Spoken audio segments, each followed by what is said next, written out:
गर्मी की छुट्टी की यादें बुआ के यहाँ मुझे इतना आनंद देंगी ये तो मैं कभी सोची ही नहीं थी। मैं सौम्या हूँ। मैं ग्रेजुएशन कर रही हूँ। इस बार गर्मी की छुट्टियों में मैंने अपनी बुआ के यहाँ जाने का प्रोग्राम बनाया। बुआ जी ने फोन करके पहले ही मेरी माँ से बोल रखा था कि इस बार गर्मी की छुट्टियों में सौम्या को मेरे यहाँ भेज देना। अब मैं अपने बारे में थोड़ा बता दूं। मैं बहुत सुंदर और गोरी हूँ।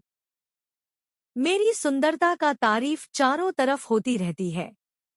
मैं हमेशा सूट पहनती हूँ और सूट में मेरा विशालकाय पर्वतों के समान पिछवाड़ा बहुत अच्छा लगता है।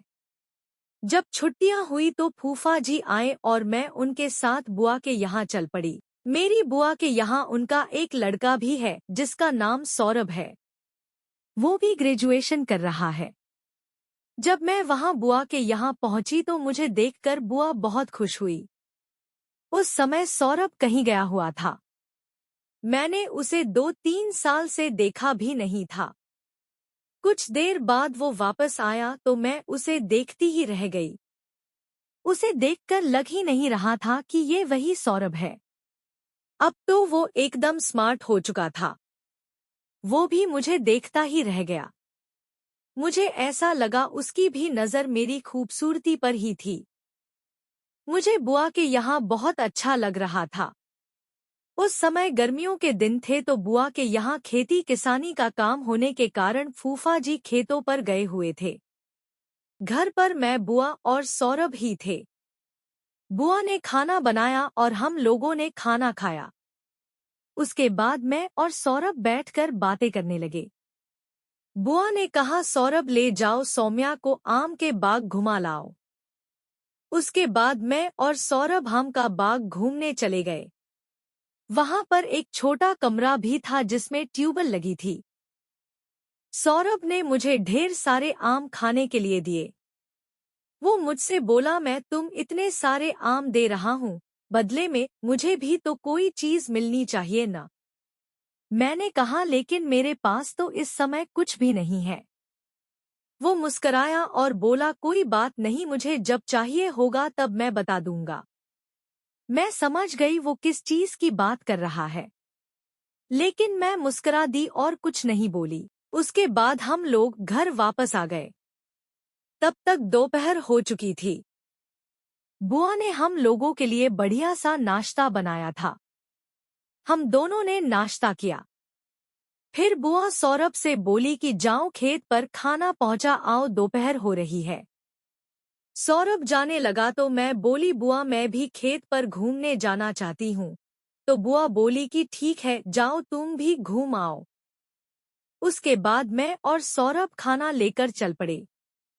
वो गर्मियों के दिन थे और दूर दूर तक खेतों में कोई दिखाई नहीं पड़ रहा था। मैंने सोचा फालतू ही इतनी धूप में मैं आ गई। लेकिन मुझे क्या पता मुझे वहां ऐसा आनंद आने वाला था जो मुझे पहले कभी नहीं मिला था। कुछ देर चलने के बाद हम लोग खेतों पर पहुंच गए। मुझे वहां पहुंचा देख फूफा जी बहुत खुश हुए।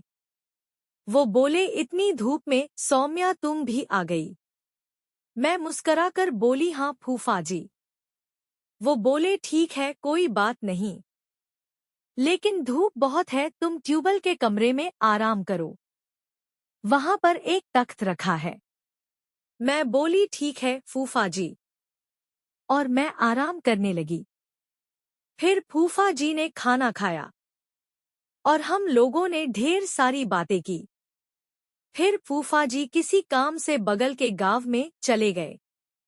बात करते करते मुझे नींद आने लगी, क्योंकि वहां बहुत अच्छी हवा चल रही थी। थोड़ी देर बाद जब वहां मेरी आंख खुली तो सौरभ वहां था ही नहीं। मैं हड़बड़ा गई। मैंने सोचा ये कहाँ चला गया, और मैं उसे खोजने के लिए बाहर निकली। जैसे ही मैं कमरे से बाहर निकली तो मुझे जो दिखा उसे देख मैं दंग रह गई। सामने सौरभ सुसुकी रहा था और मैंने उसका सब कुछ दर्शन कर लिया, क्योंकि उसका मुंह मेरी तरफ था। उसने जैसे ही मुझे देखते हुए देखा वो हंसने लगा। मैं भागकर अंदर आ गई। उसके बाद वो आया और मुस्कराते हुए बोला, तुमने तो मेरा दर्शन कर लिया, अब मुझे भी तो अपना दर्शन करवाओ। मैं मुस्कराकर चुप हो गई। उसके बाद उसने मुझे उस भरी दोपहर में उस सुख का एहसास करवाया जो मुझे पहले कभी नहीं मिला था। मैं एकदम आनंदित हो उठी। मुझे इतना सुख मिला कि मैं एकदम तृप्त हो गई। उसके बाद मैं जब तक बुआ के यहाँ रही खूब आनंद प्राप्त करती रही।